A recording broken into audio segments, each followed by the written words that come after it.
Hello and happy Sunday. For those who are new, welcome to my channel. I wanted to discuss a bit about what they call a reverse cultural shock. For those people who actually lived in their own country for a long time and then they moved somewhere else, but when you move there in another country for a long time and then going back to your own country, which happened to me, it's not always as easy as it might sound, because we're used to say, yeah, that's familiar, it's something that you already experienced before, so it should be just an easy relocation. And I'm not talking about just like going for vacation here, but really considering going back and living in that place. And doesn't necessarily have to be your home country. It can be another country where you have spent quite a long time there, so you might feel like it's time to go back.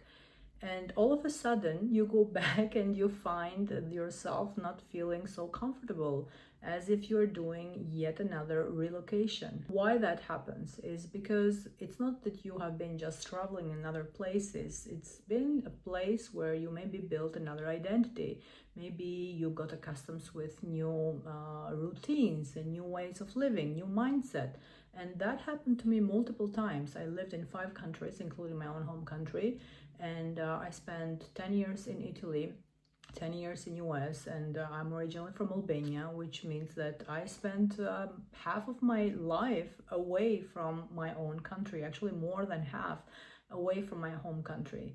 And coming back, even though some things felt familiar, some other things, I got so used to do them differently and to think differently that it no longer felt like something I would enjoy going back to. And my body and my mindset was resisting it.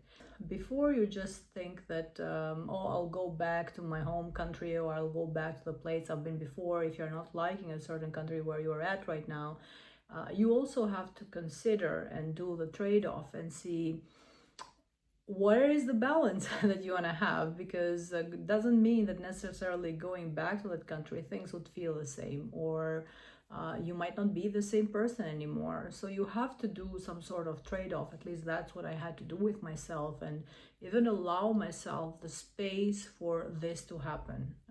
When I came back, I had to think and see, okay, now I understood that my identity has shifted, and maybe multiple countries have had their influence on my identity, and I could no longer define myself, am I American now because I spent most of my especially work experience years there, or am I Italian because after 18 I moved to Italy, and those are the years where you practically build your identity in the society. And I studied there and I also worked there, so I could feel that there is something Italian in me, and at the same time all my values and my family background, the things that we value in life, that's pretty much very Albanian. We are very community oriented, very family oriented, and I could feel that those deep roots came with me wherever country I've been in, also creating some sort of expectations for the new country. It can be a limiting tool that you have, or it can be an empowering one. But what's important is,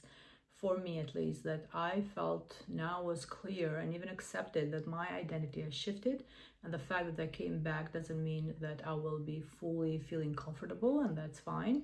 And sometimes I even look for like my American lifestyle in my own country, and some Italian things in the way I do, the way I eat, the pretty little moments, romanticizing my life, that comes from my Italian experience. So I tried to find some sort of balance, otherwise I was really going crazy, because I was like, why do I fit here?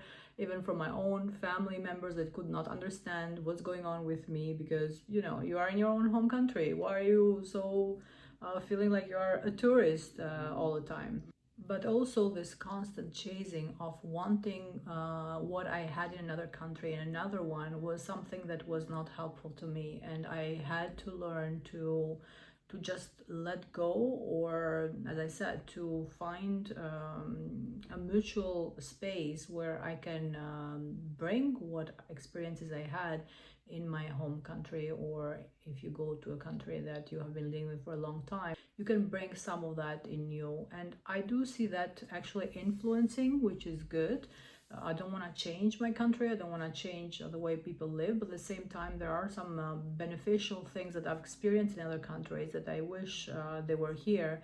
And if you see Albania nowadays, which had been a couple of years that there is a lot of tourism, but also many people are moving to live here and they're not from Albania, that has shifted a little bit the culture and opened mindsets. And now I do feel that I'm finding these spaces more and more. So I'm a big fan of being a global citizen. I'm not a big fan of borders, to be honest. I've never been, I never understood any wars or any political ideas about separating people. I do appreciate routines and customs and values and languages. That's like just so nice to have diversity, and I love these colorful flavors and ways of thinking that kind of helps us to also expand the way we think and feel and live. But at the same time, I hope we remember a bit more that we are one and we're a constant evolving beings, and that is how identity is also fluid, and we need to stay open to that. And that's something that I've learned as I lived in multiple countries, and it was a learning the hard way, I would say, because it was a lot of cultural shocks. And I was talking to my friend today.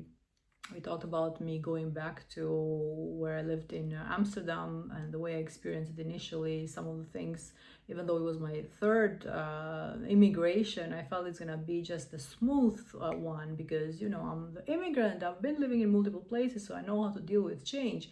But as I faced different ways of thinking and stuff, it still felt like a whole new relocation. So just being open and being flexible to shift and adapt, but at the same time without losing what you want your values to be, always being also aware where do I want to let go, but at the same time where do I want to hold on to certain values and to certain ways of living that I think are important to my identity, which I value. And just be aware to know, is this coming from external, which is okay, but being aware that it's coming from there, so it doesn't come unconsciously ingrained in you. And if it's influencing somebody or also yourself in a negative way, just let that go. You know, we are not associated just with a country, but at the same time we are a byproduct of these societies and these engagements. With this thought in mind, I wish you have a great Sunday, and I'll talk to you next week. Enjoy.